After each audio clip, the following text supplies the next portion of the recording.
Welcome to race. আমরা এসে গেছি আরেকটা ভিডিও নিয়ে, ক্লাস 5 এর বিজ্ঞান বিষয়ের। তোমাদের প্রথম অধ্যায়ের দেখবে দ্বিতীয় চ্যাপ্টার যেটা আছে বিভিন্ন রকমের ত্বক, সেই বিভিন্ন রকমের ত্বক যে চ্যাপ্টার, সেই অধ্যায়টা নিয়েই আমরা আজকে আলোচনা করব। তাহলে আমরা আগের দিন দেখেছিলাম কি না, আগের দিন আমরা দেখেছিলাম যে ত্বক কিভাবে শরীরকে বাঁচায়, কিভাবে একটা বর্মের মতো কাজ করে, সেই সকল বিষয়গুলো আমরা দেখেছিলাম। আজকে আমরা দেখব সেই ত্বকটা বা শরীরের যে চামড়া, সেই চামড়াটা কত প্রকারের হতে পারে, কি রকম হতে পারে, কি কি কাজ করে, এবং এর বিভিন্ন আরো জিনিস আমরা দেখব। তাহলে চলো দেখে নি যে ত্বক কি কি হতে পারে। তার আগে বলে রাখি, যদি চ্যানেলে প্রথম হয়ে থাকো তাহলে চ্যানেলটিকে সাবস্ক্রাইব করে দাও, ভিডিওটিতে লাইক আর অনেক অনেক শেয়ার করে দাও। চলো দেখি। প্রথমে আমাদের আছে যে চামড়া, শরীরের চামড়া। তাহলে আমরা আগের দিন দেখেছিলাম যে চামড়া কিরকম হয় শরীরের মধ্যে, কোথাও টান টান হয়, আবার কোথাও কোঁচকানো হয়। এখানে এখানে যদি আমরা দেখি না শরীরের চামড়া, তাহলে শরীরের চামড়া এখানে আমরা দেখব যে এই চামড়া কোথাও আর পুরু হয় এবং কোথাও সেই চামড়া পাতলা হয়। তাহলে পাতলা এবং পুরু হওয়ার পেছনে তো কিছু একটা কারণ থাকবে, যে কেন চামড়াটা পাতলা হয় কিংবা কেন চামড়াটা আহ পুরু হয়। তাহলে পুরু পুরু কেন হয়? চামড়া যদি আমরা দেখি যে কোথাও শরীরের কোনো একটা অংশের চামড়া পুরু হচ্ছে, তাহলে পুরু কেন হয়? যেমন যদি আমরা এখানে উদাহরণ বা এক্সাম্পল যেমন যেগুলো দেওয়া আছে সেগুলোর কথা আমরা দেখি, তাহলে পুরু কোন কোন চামড়া কোথায় কোথায় হয় না হাতের চেটোতে। এই যে হাতের চেটোটা দেখতে পাচ্ছ এখানে, পায়ের তলাতে, এখানে দেখো একটা পায়ের তলার ছবি আমি দিয়ে রেখেছি, যে পায়ের তলাতে। তাছাড়াও গোড়ালির অংশে, এই যে গোড়ালি, এই গোড়ালির অংশে চামড়া পুরু হয়। তাহলে কেন পুরু হয়? না যখন আমরা হাঁটাহাঁটি করি, যখন আমরা হাঁটাহাঁটি করি তখন কি হয়, তখন মাটির সঙ্গে, এই যে মাটি, এই মাটির সঙ্গে এই পাটা ঘষা যায়, ঘষা যায় না না, পাটা ঘষা খায়। এবার এই ঘষা খেলে চামড়াটার উপরে অনেকটা চাপ পড়ে। আর তাছাড়াও পায়ের চামড়া মোটা হওয়ার কারণ হচ্ছে যে এই শরীরের পুরো ওয়েট বা পুরো যেটা ভর, সেই পুরো ভরটা কোথায় পড়ছে? পুরো ভরটা পড়ছে আমাদের পায়ের নিচে। তাহলে পায়ের নিচে যখন পুরো ভরটা পড়ছে, সেই কারণে এই চামড়াটা, পায়ের নিচের যে চামড়া, এই পায়ের নিচের চামড়াটা মোটা হচ্ছে। তাছাড়াও যদি আমরা এই হাতের চেটো দেখি, তাহলে হাতের চেটো অনেক জায়গার সঙ্গে ঘষা খায়। হাত দিয়ে আমরা অনেক কাজ করি, যখনই কাজ করি, যখনই কোনো একটা জিনিসকে ধরতে যাব, তখনই কি সেই জিনিসটার সঙ্গে এই হাতের চেটোটা ঘষা খাবে না? এই যখনই ঘষা খাচ্ছে তখনই এই চামড়াটা মোটা হচ্ছে বা মোটা হওয়া দরকার। তাই হাতের চেটোর চামড়া মোটা হয়, পায়ের গোড়ালির চামড়া মোটা হয়। তাছাড়াও পায়ের যে নিচের অংশ, সেই পায়ের নিচের অংশের চামড়া মোটা হয়। আবার যে জায়গায় এই জিনিসগুলো হয় না, সেই জায়গার চামড়া কি হয়? সেই জায়গার চামড়া হয় পাতলা। সেই জায়গার আমরা চামড়া দেখতে পাই না, সেই জায়গার চামড়া হয় পাতলা। এবার যদি আমরা আরো কিছু দেখি, না শরীর যদি বাড়ে বা শরীর যদি মোটা হয়, কিংবা শরীর মোটা হলে একটা কি হয়, দেখো এই এই যে মানুষটাকে আমরা দেখতে পাচ্ছি, এই মানুষটাকে দেখো, এই মানুষটা কি মোটা হচ্ছে। তাহলে মোটা হলে কি না দৈর্ঘ্যে বাড়বে এবং প্রস্থে বাড়বে। বা তাহলে দৈর্ঘ্যে এবং প্রস্থে যদি বাড়তে চায় কিন্তু চামড়া যদি না বাড়ে, এই রকম একটা ক্রাইটেরিয়া হয়ে যায়, তখন কি হবে? তখন চামড়াটা ফেটে যাবে। তাহলে কি করার দরকার? তাহলে আমাদের চামড়াটাও তার যে দৈর্ঘ্যে বাড়ছে কিংবা প্রস্থে বাড়ছে, তার সঙ্গে সঙ্গে চামড়াটাও যেমন বাড়ে। তাহলে চামড়া একটা কি পেলাম? একটা পেলাম না, যদি মানুষ মোটা হয়ে যায়, যদি মানুষ মোটা হয়ে যায় তখন কি হয়? তখন তার চামড়া বাড়ে। আর দুই, দেখো একটা ছোট বাচ্চা যখন বাচ্চা থাকে, তারপর যখন সে আস্তে আস্তে আস্তে আস্তে বড় হতে থাকে, তখন তার শরীরের দৈর্ঘ্য বাড়ে। তাহলে যখন বয়স বাড়ে তখন তার চামড়াটাও আস্তে আস্তে বাড়ে। যদি একটা বাচ্চা যখন প্রথমে ছোট থাকে, তারপর যখন সে বাড়ছে, লম্বায় বাড়ছে কিংবা দৈর্ঘ্যে প্রস্থে বড় হচ্ছে, তখন তার চামড়াটা বাড়ছে। তাহলে বয়স বাড়ার সঙ্গে সঙ্গেও চামড়া আমরা দেখতে পাই যে কি চামড়া বাড়ছে। এটা একটা হলো।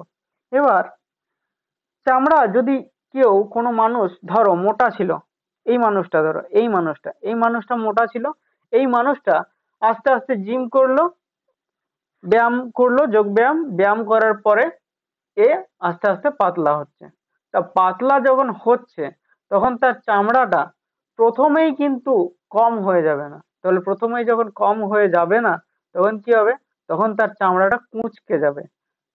কিংবা কখন কুঁচকাবে? আরো কুঁচকাবে যখন আমাদের বয়স বাড়ে। এই যে এখানে দেখো, এই যে বৃদ্ধ ব্যক্তিটির ছবি দেওয়া আছে, এই ব্যক্তিটির চামড়াও কি হয়ে যেতে পারে? এই মানুষটির চামড়াও কুঁচকে যেতে পারে। তাহলে এটা আমরা দেখলাম যে চামড়া কখন বাড়ে, দেখলাম দুটো ক্ষেত্রে বাড়ে, এটা দেখলাম। আর কখন দেখলাম না, আর চামড়া দেখলাম কোথায় পুরু কিংবা কোথায় পাতলা, সেই জিনিসটা দেখলাম। এবার চামড়া তো এই দুটো জিনিস দিয়েই চামড়াকে আমরা দেখতে পারি না, চামড়ার আরো কিছু বিষয় আছে। যেমন যেমন আছে চামড়ার রং। তাহলে চামড়ার রং কারো ক্ষেত্রে বেশ কালো রঙের রং হয়, বেশ কালো, কারোর ক্ষেত্রে বেশ কালো হয়, আবার কারো ক্ষেত্রে ফর্সা হয়, বা সাদা যাদের চামড়া হয় তাদেরকে আমরা ফর্সা বলি। তাহলে এই কালো কিংবা ফর্সা হওয়ার পেছনের কারণটা কি? তাহলে কালো কিংবা ফর্সা হওয়ার পেছনের কারণটা একটাই, যে চামড়ার ক্ষেত্রে একটা রঞ্জক পদার্থ বা একটা রং বলতে পারো, যেটা থাকে, যেটা চামড়ার রংটা আনার ক্ষেত্রে দায়ী। তাহলে চামড়ায় কি, সেই রংটির নাম কি? সেই রংটির নাম হচ্ছে চামড়ায় মেলানিন। মেলানিন, এই মেলানিন বলে যে রংটি থাকে, এই মেলানিন রংটি চামড়াকে কালো কিংবা চামড়াকে ফর্সা করতে দায়ী। তাহলে মেলানিন কখন তৈরি হয় এবং কাদের তৈরি হয়? মেলানিন, এখানে তোমাদের বইয়ে যেটা দেওয়া আছে যে মেলানিন হয় রোদে যদি আমরা থাকি তাহলে আমাদের মেলানিন বাড়বে। কিন্তু যখন তোমরা উঁচু ক্লাসে যাবে তখন একটা জিনিস দেখবে যে যদি আমাদের বাবা এবং মা কালো হন, তাহলেও আমাদের তাদের কাছ থেকেও আসতে পারে এই জিনিসটি। তাহলে আমরা এখন অত দিকে যাব না, আমরা এখন দেখব যে রোদে যদি থাকি তাহলে আমাদের মেলানিন বাড়বে। তাহলে যারা রোদে থাকেন তাদের মেলানিন বাড়ে। আর রোদে থাকার সঙ্গে সঙ্গে আরেকটা জিনিস হয়, কি জিনিস হয় না, রোদে থাকলে আমাদের ভিটামিন ডি, রোদে থাকলে আমাদের ভিটামিন ডি আমরা পাই। তাহলে রোদে থাকলে আমরা ভিটামিন ডি যেমন পাই তেমনি মেলানিনও পাই। আবার তাহলে কিছু মানুষকে দেখবো যারা কালো বর্ণের, আবার কিছু মানুষ চামড়া হয় ফর্সা বা সাদা। এবার আমরা কি হয়, যখন রোদে থাকি তখন আরেকটা জিনিস হয়, কি হয় না, ঘাম হয়। তাহলে রোদে থাকলে ঘাম হয়। আচ্ছা বলো তো, ঘাম হওয়া কি ভালো না ঘাম হওয়া খারাপ? কমেন্ট করবে কমেন্ট সেকশনে, আর অনেক শেয়ার করে দেবে ভিডিওটি। আর যদি নতুন হয়ে থাকো চ্যানেলে তাহলে চ্যানেলটিকে সাবস্ক্রাইব করে দাও। তাহলে ঠিক আছে, পরে দেখি। তাহলে ঘাম হচ্ছে, তাহলে ঘাম হলে ঘামের সঙ্গে আমাদের দুটো জিনিস আমাদের শরীর থেকে বেরিয়ে যায়। সেই দুটো জিনিস কি? এক হচ্ছে যে শরীর থেকে প্রচুর পরিমাণে জল বেরিয়ে যাচ্ছে, জল বেরিয়ে যাচ্ছে। তার সঙ্গে জলের সঙ্গে কি বেরিয়ে যাচ্ছে? জলের সঙ্গে কিছুটা পরিমাণে নুন বেরিয়ে যাচ্ছে।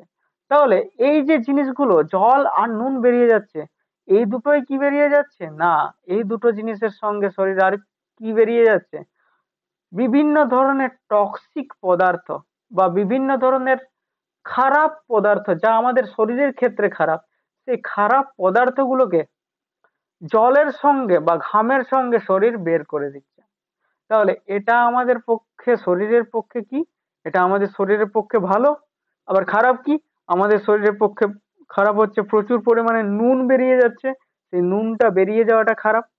তাহলে এটা একটা হলো। এবার এই যে আমরা দেখেছিলাম যে আমাদের চামড়ার রং হয় কালো কিংবা চামড়ার রং হয় ফর্সা। এই চামড়ার রং ফর্সা কিংবা কালো, এই দিয়ে আমরা মানুষকে অনেক সময় বিভেদের চোখে দেখি, বা মনে অনেক সময় মানুষকে জাজ করি যে এই মানুষটা ফর্সা তার মানে এই মানুষটা অনেক সময় ভালো হবে, এই মানুষটা ফর্সা নয় তার মানে এই মানুষটা অতটা ভালো হবে না। কিন্তু এই জিনিসগুলো করা উচিত নয়।